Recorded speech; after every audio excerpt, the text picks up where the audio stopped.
아하스 왕 시대의 가나안 지역은 이제 세 부분으로 나눠져 있는데, 북쪽에는 아람이 위치해 있습니다.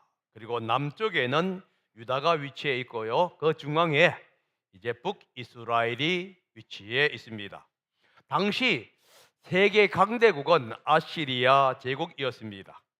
이 아시리아가 가나안 지역을 침략하여 정복하려고 이제 할 때에, 북쪽에 위치해 있던 이 아람과 북이스라엘이 남유다에게 연합해서 이제 아시리아의 침략을 저지하자라고 이제 제안을 합니다.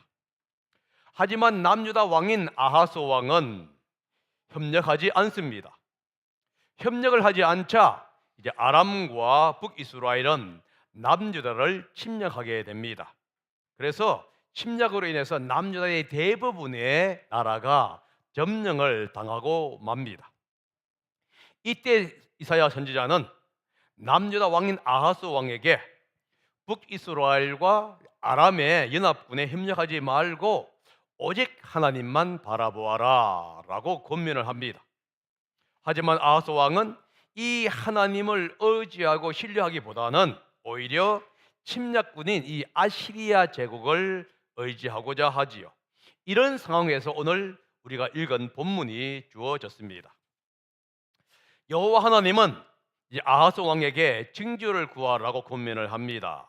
이 징조는 하나님께서 아하스 왕에게 약속하신 것을 이루겠다고 하는 징표였던 것이에요. 하나님은 어려운 환경 속에 처한 이 아하스 왕에게 그 어려움으로부터 구원해 주시겠다고 약속을 했습니다. 이제 그 약속에 대한 증거를 구하라고 지금 말하고 있는 거예요. 사실 신앙은 징조에 의존하지는 않습니다. 보지 않고 믿는 믿음이 참된 믿음이라고, 또 귀한 믿음이라고 주님은 말씀하셨기 때문입니다. 하지만 때때로 하나님은 성도들의 성장을 위해서 징조나 증거를 구하라고 얘기할 때가 있다는 겁니다. 그래서 징조가 필요할 때에 징조를 구하는 것은 중요한 일이지요. 특별히 하나님께서 징조를 구하라고 했을 때 징조를 구하는 것은 불신앙의 표현이 아니라는 거예요. 구약 성경은 하나님께서 자기 백성들에게 자신을 나타내는 수단으로 다양한 징조를 보여준 사건들을 말씀하고 있습니다. 아브라함에게는 아브라함의 후손이 하나님의 백성이 될 것이라고 하는 수단으로 이제 할례라고 하는 징조를 줍니다. 모세에게 떨기나무 가운데 사라지지 않는 불이라고 하는 징조를 통해서 하나님은 자신이 전지전능한 하나님이라는 것을 보여주지요. 또한 모세가 가진 지팡이를 뱀으로 바꾸는 징조를 통해서 하나님은 모세와 함께 한다는 것을 보여줍니다. 기도원은 하나님께서 자신을 선택했고 함께 하신다고 하는 증거로 이 솜털을 마르고 젖게 해달라고 했을 때, 하나님은 이 솜털의 징조를 통해서 하나님이 함께 하신다는 것을 보여줍니다. 특히 기도원이 제물을 바쳤을 때에 이 제물 위에 불을 태우는 징조를 통해서 하나님이 자신이 하나님임을 이제 기도원에게 보여주지요. 히스기야 왕은요, 히스기야 왕의 병을 고쳐주겠다는 증거로 해 그림자가 이제 뒤로 물러가게 하는 징조를 보여줍니다. 이렇듯 때때로 징조는 하나님께서 계시하시는 수단임과 동시에 이제 성도들의 믿음을 굳건히 하기 위해서 이제 사용을 할 때가 있다 하는 겁니다. 하나님은 이 아하스에게 이렇게 얘기합니다. 저 깊은 곳, 서울에 있는 것이든 저 높은 곳에 있는 것이든 무엇이든지 보여달라고 하여라. 하나님은 아하스에게 어떤 징조를 구하든지 간에 하나님께 구할 때에 그것을 들어주시겠다라고 얘기합니다. 지금 하나님은 아하스 왕에게 선택권을 주고 있는 거예요. 하나님이 내가 어떤 것을 보여주겠다 이렇게 말하는 것이 아닙니다. 오히려 아하스에게 네가 어떤 것이든 네가 원하는 것은 어디든지 구해라 이렇게 이제 선택권을 주시는 것을 볼 수 있습니다. 때때로 하나님은 우리에게도 선택권을 주십니다. 무엇을 구하든지 하나님은 주시겠다고 약속을 했지요. 그러나 우리는 하나님께 구하는 것을 주저할 때가 있습니다. 하나님께 부탁하고 하나님께 구하는 것을 어려워할 때가 많이 있어요. 하나님은 분명 우리에게 구하라고 얘기했습니다. 그러면 구하면 다 주시겠다고 약속을 했어요. 그런데도 주저하지요. 사실 자녀들이 어머니에게는 잘 구하는데 아버지에게는 안 구해요. 아버지에게 구하게 되면은 어머니에게 나오는 것보다 더 큰 것들이 나올 때가 많은데, 자녀들은 이 아버지에게 구하지 아니하고 어머니에게 구하는 것이 많은데, 아마 이런 것도 아하스에게 배운 것은 아닐까 한번 생각해 볼 필요가 있겠지요. 그렇다는 얘기는 아닙니다. 예수님은 이렇게 얘기하지요. 나의 이름으로 무엇이든지 구하면 다 들어주시겠다 라고 하면서 기도를 하라고 합니다. 그러므로 우리는 기도해야 돼요. 사소한 것까지도 하나님께 기도해야 합니다. 이것까지 구해야 되느냐라고 생각하는 그것까지도 하나님은 뭐라고 있느냐? 구하라 이렇게 말씀한다는 겁니다. 하지만 아하스 왕은 여호와께 징조를 구하는 것을 하지 아니합니다. 12절입니다. 한번 읽어봅니다. 시작. 아하스가 대답하였다. 아닙니다. 저는 징조를 구하지도 않고 주님을 시험하지도 않겠습니다. 아하스 왕이 징조를 구하지 아니한 이유는 하나님을 시험하지 않기 위해서라고 얘기합니다. 주님을 시험하지도 않겠습니다. 그의 대답은 참으로 신실한 것처럼 보입니다. 신앙심이 깊고 경건한 것처럼 우리에게 들려지지. 왜냐하면 신명기 6장 16절에 의하면은 너희 하나님 여호와를 시험하지 말아라 라고 얘기하기 때문에 그래요. 뿐만 아니라 예수님도 사탄의 어떤 시험을 맞이했을 때 여호와 하나님을 시험하지 말라 이렇게 얘기합니다. 그러니까 하나님께 기도하지 않겠다, 내가 하나님께 하나님의 징조를 구하지 않겠다, 하나님을 시험하지 않겠다는 이 아하스의 말을 액면 그대로 보자면은 참으로 그가 신실하고 아주 신앙이 깊은 어떤 하나님의 종이라는 것을 우리는 생각할 수 있는데, 실제로 아하스 왕이 하나님을 믿지 않았기 때문에 이렇게 말을 했다고 하는 거예요. 하나님께서 구하라고 말씀하실 때에 거절하는 것은 신실함의 증거가 아닙니다. 그것은 교만의 증거이고 그것은 불신앙의 증거입니다.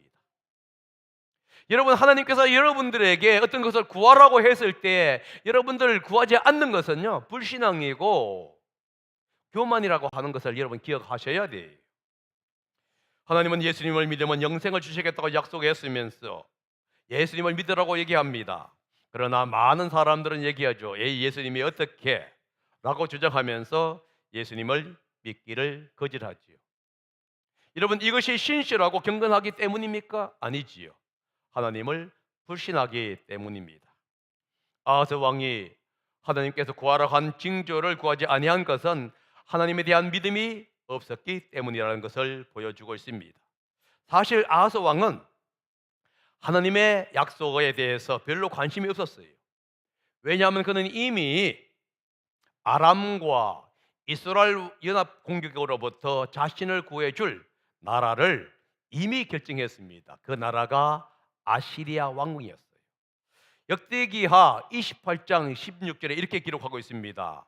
한 번은 유다 왕 아하스가 아시리아의 왕에게 사신을 보내어 도움을 청한 일이 있다. 우리말에는 성경말이 있다 하는데 그게 아닙니다.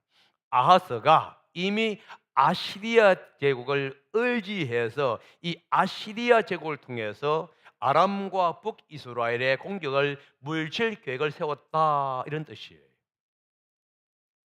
그래서 하나님께서 징조를 구하라 라고 했을 때에 거절하지. 여러분, 때때로 우리가 어떤 문제가 있을 때 하나님께 기도하는 것을 거절할 때가 있습니다. 하지 않을 때가 있어요. 거기에는 다 이유가 있습니다. 믿을 구석이 있기 때문에. 뭐 은행을 믿든지 아니면 우리 아버지가 도와주든지 누군가가 도와준다고 믿을 구성이 있다 보니까 하나님께 기도하는 것을 거절할 때, 하지 않을 때가 많다는 겁니다. 아마 선지자 이사야 선지자도 똑같은 얘기를 합니다. 아하스 왕이 징조를 구하지 않은 이유는 불신앙 때문이었다. 불신 때문이었다. 어디서 나오지요? 13절입니다. 한번 읽어봅니다. 시작. 그때에 이사야가 말하였다. 다윗 왕실은 들으십시오. 다윗 왕실은 백성의 인내를 시험한 것만으로도 부족하여 이제 하나님의 인내까지 시험해야 합니까? 지금 이사야가 뭘 얘기하고 있습니까? 아하스 왕의 하나님을 신뢰하지 않았기 때문에 거절했다라고 분명히 얘기하고 있는 거예요. 그러면서 이렇게 합니다. 언제까지 하나님의 인내를 시험합니까? 당신이 지금 백성들을 시험했습니다. 그런데 언제까지 하나님의 인내를 시험합니까? 무슨 뜻인가요? 하나님의 말씀을 거절하는 것은 하나님을 시험하는 것과 동일하다는 것을 지금 이사야가 얘기해 주고 있는 거예요. 이 이사야의 거절 때문에 이 백성들이 엄청난 어려움을 당하고 있는데도 불구하고 그는 하나님께 나아가기를 거절한 거예요. 그러자 이사야가 얘기합니다. 당신은 언제까지 하나님의 인내를 시험할 것입니까? 여러분, 예수님을 믿지 않고 기도하지 않는 것, 이것은 시험하는 것과 같다는 거예요. 그렇기 때문에 하나님을 시험하지 않으려면 기도해야 되고, 하나님을 시험하지 않으려고 하면 믿어야 하는 거예요. 그런데도 불구하고 우리는 여전히 시험하고 있다 하는 겁니다. 그런데 이 아하스 왕의 불신에도 불구하고 하나님은 징조를 주십니다. 14절입니다. 한번 읽어봅니다. 시작. 그러므로 주님께서 친히 다윗 왕실에 한 징조를 주실 것입니다. 보십시오. 처녀가 잉태하여 아들을 낳을 것이며 그가 그의 이름을 임마누엘이라고 할 것입니다. 지금 아하스의 불신에도 불구하고 고난받는 이스라엘에 대한 해결책을 제시해 주는데 그것이 바로 임마누엘이라고 하는 거예요. 이 임마누엘이라고 하는 이름의 뜻은 무엇입니까? 하나님이 우리와 함께 계신다라는 거예요. 하나님은 은혜로운 분이십니다. 그래서 인간의 불신에도 불구하고 하나님은 여전히 우리와 함께 계신다는 거예요. 하나님 함께 계신다고 한다면은 두려워할 것이 아무것도 없겠지요. 참 오늘날은 어려운 시기입니다. 많은 어려운 시기예요. 그러나 만약에 그 가운데 하나님께서 함께 하신다고 한다면은요, 우리는 능히 이 어려운 시기를 이겨낼 수가 있는 것이에요. 그런데 하나님은 여러분과 함께 하신다는 사실을 여러분 기억하시기를 바랍니다. 이 임마누엘이 먹는 음식을 얘기하고 있는데 젖과 꿀이지요. 15절입니다. 한번 읽어봅니다. 시작. 그 아이가 잘못된 것을 거절하고 옳은 것을 선택할 나이가 될 때에 그 아이는 버터와 꿀을 먹을 것이다. 이 아이가 선악을 구별하는 날, 다시 말해서 이제 선과 악을 알 수 있는 날까지 젖과 꿀을 먹을 것이다. 이렇게 얘기합니다. 이 젖과 꿀에 대해서 두 가지 의미가 있는데 하나는 뭐냐? 부유층들이 먹는 음식이고요. 다른 하나는 뭐냐면은 유목민이나 목자들이 없는 음식. 그러니까 상당히 어려운 시기에 먹는 음식을 얘기할 때에 이 젖과 꿀 이렇게 얘기합니다. 본문에서 말하고 있는 젖과 꿀은 도시의 부유층들이 먹는 음식을 얘기하는 것이 아니라 유목민이나 목자들이 먹는 음식, 그러니까 가난한 사람들이 먹는 음식을 얘기합니다. 그 이유는 21절과 22절에서 설명해 주고 있는데 그날에 예루살렘의 남은 자들이 젖과 꿀을 먹을 것이다 라고 표현했기 때문이에요. 이 표현을 보게 되면은 우리는 예루살렘의 이 남은 자들이 풍부하게 살 것이다 라고 생각할 때가 있습니다. 그런데 좀 더 넓은 의미에서 17절과 25절을 보게 되면은 예루살렘이 아시리아의 공격을 받고 황폐해지는 모습을 지금 묘사하고 있다는 것을 우리는 발견하게 됩니다. 그리고 이 본문에서 말하고 있는 예루살렘이 젖과 꿀을 먹는다 이렇게 표현하지 않아요. 이 임마누엘에 관한 어린 아이가 젖과 꿀을 먹는다 이렇게 얘기하고 있습니다. 이런 농부가 예루살렘 근처에서 이제 양과 염소를 기른다고 합시다. 그런데 이 아시리의 침략으로 인해서 어린 송아지나 어린 양들이 다 나올 수 없거나 혹은 낳았다 할지라도 죽어버린 거예요. 그러다 보니까 어미 소나 양이 젖을 줄 수 없기 때문에 젖이 많이 남아서 사람들의 몫이 되었다는 것을 지금 얘기해 주고 있는 거예요. 꿀이 많은 것도 유다 땅이 황폐해지다 보니까 자연스럽게 야생꽃이 자라게 됨으로 인해서 꿀이 많아지게 된 것을 얘기합니다. 농장이 황폐함으로 인해서 농부들은 농사를 지을 수 없지요. 그래서 먹을 것이 없다 보니까 이 산모의 젖이 나오지를 않는 거예요. 그 결과 임마누엘이 이 태어나서 자랄 때에 자연에서 나오는 꿀과 소나 양으로부터 나오는 우유를 먹을 수밖에 없었다, 이 얘기를 지금 하고 있는 겁니다. 다시 말해서 젖과 꿀을 먹는다, 이 말은 뭐냐 하면은 임마누엘이 어려운 시기에 자라게 된다, 이 얘기를 하고 있는 거예요. 아시리아가 유다를 침략함으로 인해서 유다는 어려움을 겪게 됩니다. 이 아하스 왕은 좋은 환경에서 살아나서 생활하지만은 아하스 왕의 불신 때문에 이스라엘 백성들은 어려운 환경에서 살게 된다는 것을 얘기해 주고 있는 겁니다. 이 어려운 환경 속에서 임마누엘은 출생하고 자라게 되는 거예요. 여러분, 그런데 이 유다의 어려움은 사실 아하스 왕의 불신과 이웃 나라에 대한 의존 때문에 생겼다는 것을 우리는 알 수 있는데요. 17절이 그 얘기를 합니다. 읽어봅니다. 시작. 에브라임과 유다가 갈라진 때로부터 이제까지 이 백성이 겪어본 적이 없는 재난을 주님께서는 임금님과 임금님의 백성과 임금님의 아버지 집안에 내리실 것입니다. 주님께서 아시리아의 왕을 끌어들이실 것입니다. 자, 왜 하나님께서 이 아시리아를 통해서 이스라엘을 남유다를 침략한다고 얘기하고 있습니까? 임금님과 임금님의 백성과 임금님의 아버지 집안, 그 집안 때문이에요. 다시 말해서 이 아하스 왕이 하나님을 의지하고 하나님을 신뢰하기보다는 이 아시리아 제국을 의지했단 말이에요. 그러므로 해서 결국은 아하스 왕의 백성들과 그의 후손들이 엄청난 고난을 당하게 될 수밖에 없다는 것을 지금 이야기해 주고 있는 것이에요. 불신의 결과 유다가 지금까지 겪어보지 못했던 막 그 큰 재난을 경험하게 된다는 겁니다. 여러분, 하나님을 의지하지 아니하고 아시리아를 의지할 때에 아시리아가 구원자가 되는 것이 아니라 핍박자가 된다는 것을 지금 얘기해 주고 있는 거예요. 마찬가지입니다. 여러분들이 하나님보다도 이 세상의 것을 의지할 때에 이 세상의 것이 여러분의 도움이 되는 것이 아니라 오히려 여러분을 핍박하는 도구가 된다는 사실을 여러분 기억하시라고 지금 이 말씀을 하고 있는 겁니다. 그래서 유다의 희망은, 미래의 희망은 좋은 환경에 살면서 하나님을 신뢰하지 아니한 아하스 왕에게 있는 것이 아니에요. 유다의 미래의 희망은 어려운 환경에서 자라고 어려운 환경에서 성장하고 있는 임마누엘이라 하는 그 어린 아이에게 있다는 것을 얘기해 주고 있습니다. 이 임마누엘 때문에 아하스 왕은 아람과 이스라엘 왕으로부터 구원을 받게 된다는 겁니다. 왜냐하면 이 두 나라가 황폐해지기 때문이에요.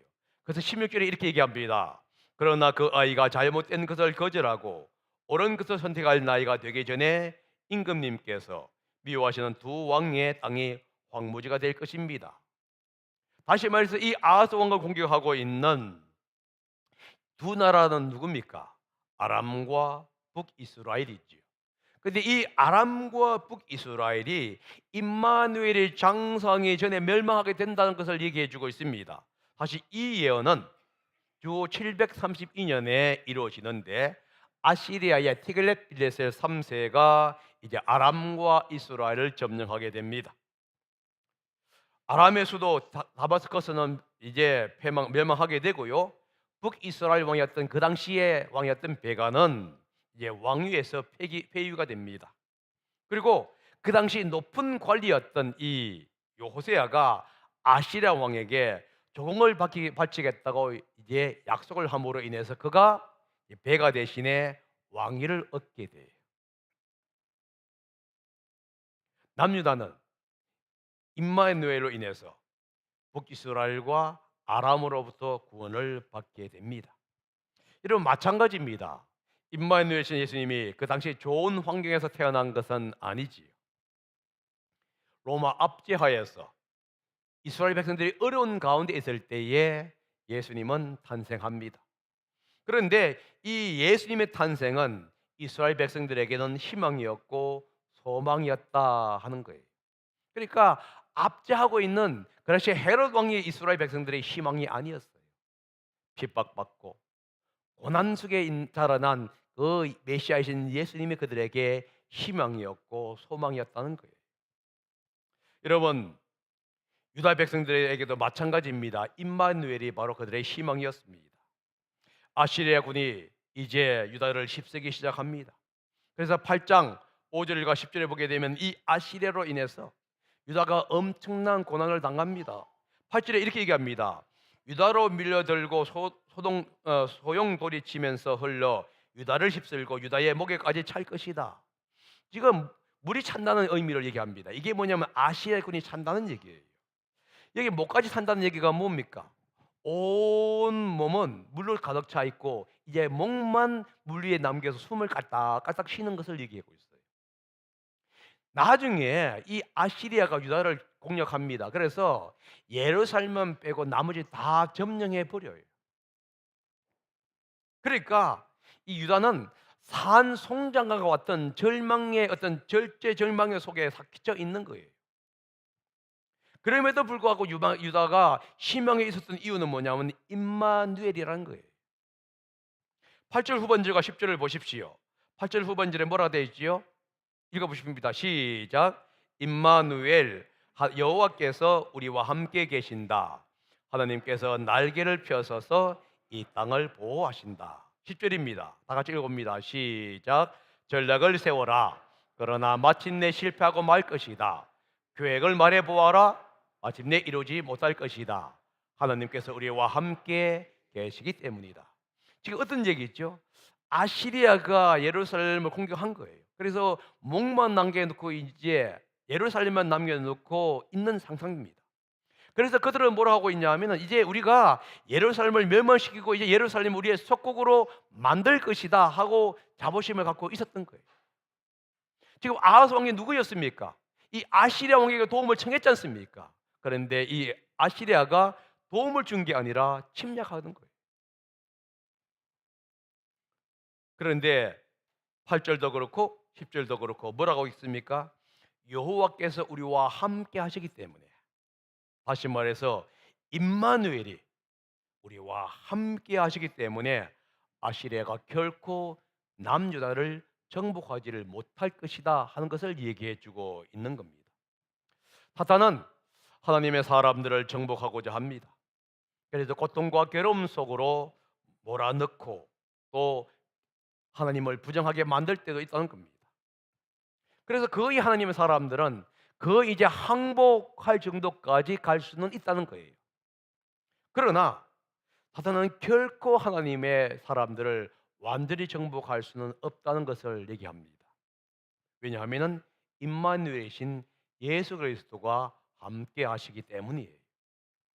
이 임마누엘이신 예수님께서 끝까지 자기 백성을 지키고 그들을 보호하시기 때문입니다. 그러므로 여러분들이 어떤 어려움 속에 있다 할지라도 하나님이 여러분과 함께 한다고 하는 그 사실을 믿으시기를 바랍니다. 그러면서 소망 가운데 희망 가운데 여러분들 이겨내시기를 바랍니다. 오늘은 예수님의 탄생을 기념하는 성탄 주일이에요. 예수님의 탄생은 단순히 우리를 죄로부터 구하는 일을 하는 것이 아닙니다.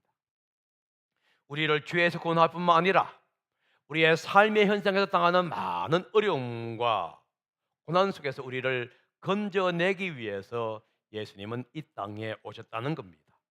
그러므로 이 예수님을 우리는 마음껏 찬양하기 위해서 오늘 이 자리에 우리는 모인 겁니다.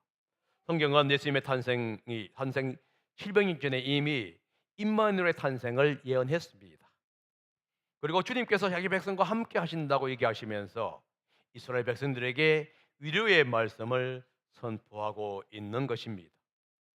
이것은 단지 그 당시의 얘기가 아닙니다. 오늘도 우리가 동일하게 얘기할 수 있습니다. 예수님의 탄생을 우리가 기념하는 이유는 단순히 우리를 죄로부터 구원했기 때문이 아닙니다.